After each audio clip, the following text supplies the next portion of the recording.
معین زد با نام اصلی محسن زندی، متولد 8 آذر 1370 در شهر تویسرکان همدان، خواننده است. ویدیوی الهام بخش از این خواننده خوش صدا رو با هم ببینیم و نظرتون رو کامنت کنید.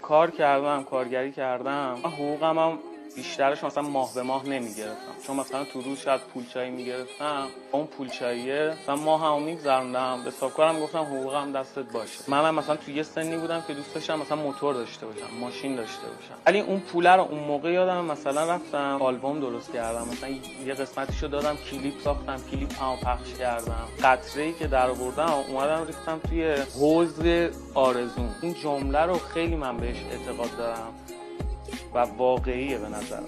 اینکه خدا